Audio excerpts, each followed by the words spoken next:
Estamos con José Luis Auger, que es comisario de esta exposición que rememora 175 años del canal de Isabel II. Además, una exposición que vamos a poder ver en Miraflores de la Sierra, en la Casa de Cultura, hasta el 31 de julio, y sobre todo nos guía sobre esta importante institución histórica, pero sobre todo con muchas cuestiones que a lo mejor los ciudadanos desconocen. José Luis, gracias por atendernos. A vosotros, muchas gracias por esta pequeña entrevista. En este primer tótem que tenemos hablamos de la historia de Canal, que no sé si la gente lo sabe, pero en el año 1851, cuando se creó Canal, el agua era un problema gravísimo en Madrid.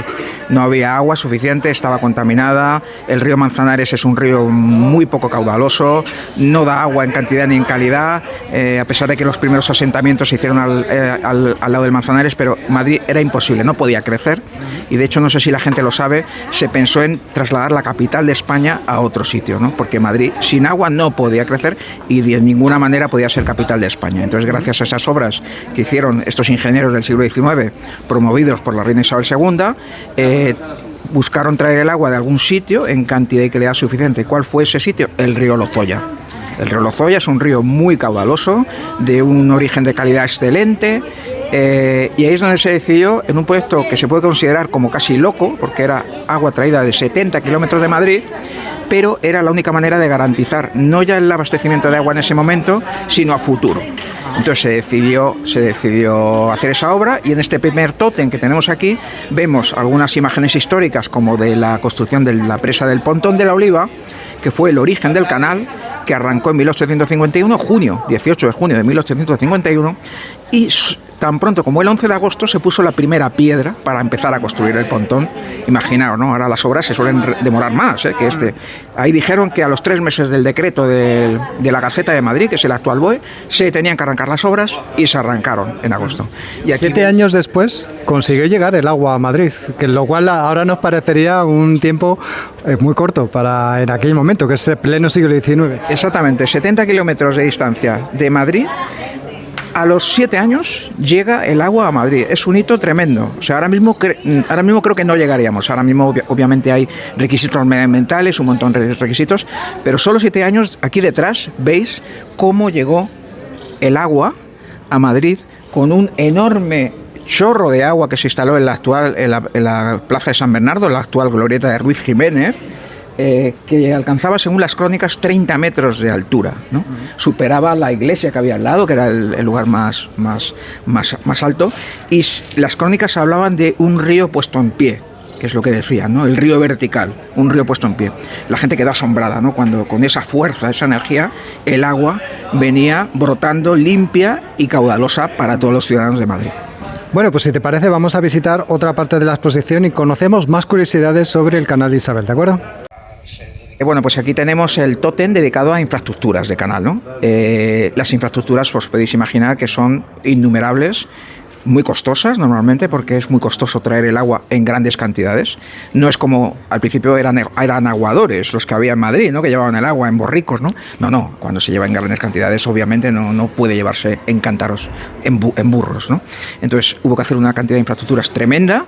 En el origen de canal costaron muchísimo dinero, muchísimo esfuerzo, y en este tótem vemos una gran joya de la corona de Canal, que es el embalse del Atazar, que seguro que todos los madrileños lo conocen, ¿no?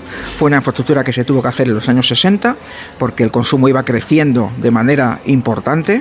El agua hace que la ciudad se desarrolle, la población se desarrolle, la economía, y eso hace que también consuma más agua, tire del consumo, y es un círculo vicioso o virtuoso, o lo podemos llamar como queramos, que hace que se necesite cada vez dotar de más infraestructura, con lo cual hubo que decidir en los años 60 construir una gran presa, la del Atazar, para solventar esos problemas durante años, que efectivamente así ha sido. Esta presa acumula una cifra técnica que a la gente no le dirá nada, que son 425 hectómetros cúbicos. Claro, un ciudadano normal dirá, ¿esto qué es? Bueno, esto es mucha agua. Un hectómetro cúbico es 1 millón de metros cúbicos, y 1 metro cúbico son 1000 litros, con lo cual 425 hectómetros cúbicos son 425.000 millones de litros, ¿vale? Lo que acumula el Atazar. Ha dado antes un dato que nos parece curioso, el nivel de consumo comparándolo con el envase del Altazar, el nivel de consumo de Madrid entero, de la comunidad. Exactamente. Los 7 millones de madrileños que hay en la Comunidad de Madrid consumen aproximadamente, según depende del año, unos 500 hectómetros cúbicos al año. Con lo cual, podemos decir que Madrid se bebe un Altazar al año, aproximadamente, ¿vale? Esa es la cifra para que os hagáis un poco una idea comparativa de lo que significa, ¿no? Uno de los datos curiosos que podemos conocer en esta exposición y que nos va a llamar la atención es que, por ejemplo, cada madrileño en pleno siglo XIX, cuando llega el agua gracias al canal de Isabel II a la capital, podía consumir 6,5 litros. Esta cifra obviamente ha aumentado mucho con el paso del tiempo. Efectivamente, era un problema muy grave que hemos comentado en el primer tótem. La cantidad de agua disponible era muy escasa. Estaba el río Manzanares, que era absolutamente insuficiente, y los famosos viajes del agua, que mucha gente los conocerá, que eran un invento ya árabe, ¿no? Y antes de que llegara el canal era la principal fuente de abastecimiento de los madrileños. Eran unos ríos, de hecho hay uno que es el Abroñigal, ¿no? Que es por donde discurre hoy la M30, ¿no? El arroyo del Abroñigal. Ahí discurría unos viajes del agua, que eran unas canalizaciones de agua naturales que tenían distintas captaciones. Pues bueno, eso daba para que cada madrileño pudiera beber en torno a 7 litros al día. Eso es una cantidad absolutamente insuficiente, incluso para esa época, ¿no? Entonces, gracias a que se trajo el agua de Lozoya, como decía antes, se pudo aumentar la dotación. Inicialmente, más de 200 litros por habitante estaba previsto. Lo que pasa es que como la población iba aumentando, esa dotación iba bajando. Claro, tú tienes la misma cantidad de agua y va aumentando la población, te va bajando, ¿no? Entonces, gracias a que se hizo eso, aquí decimos que Canal es el río de Madrid, ¿no? Porque todas las grandes ciudades europeas tienen un gran río que pasa por su ciudad.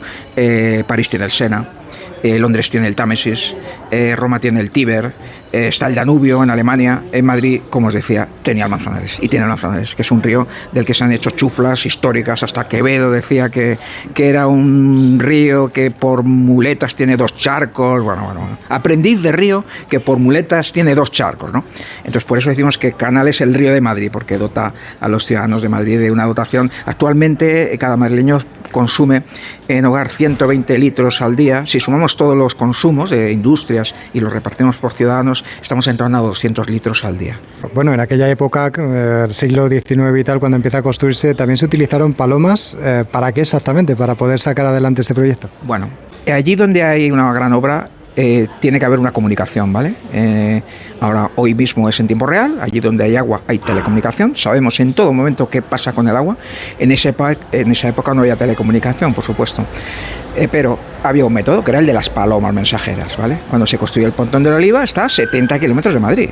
Eso es una distancia gigantesca. Se tardaban horas en llegar a Madrid. Y en Madrid se tenía que tener conocimiento de cómo iban las obras para avisar de cualquier problema, incluso de posibles riadas que pudieran venir a Madrid. Entonces se usó el viejo método de la paloma mensajera, pero de una manera muy, muy planificada y muy pensada, ¿eh? Había un montón de palomas adiestradas para que llevaran mensajes desde el pontón hasta Madrid, ¿no? Y era el método que en la época se utilizaba, ¿no? Luego, poco después, ya Canal siempre ha estado muy ligada a la telecomunicación, siempre ha sido muy innovadora, siempre ha buscado métodos de telecomunicación para lograr esta información que os digo. Al poco tiempo, Madrid fue la primera empresa madrileña que instaló una línea telefónica que comunicaba las instalaciones de la Sierra con Madrid, ¿vale? Fue la primera empresa madrileña que lo hizo a finales del siglo XIX.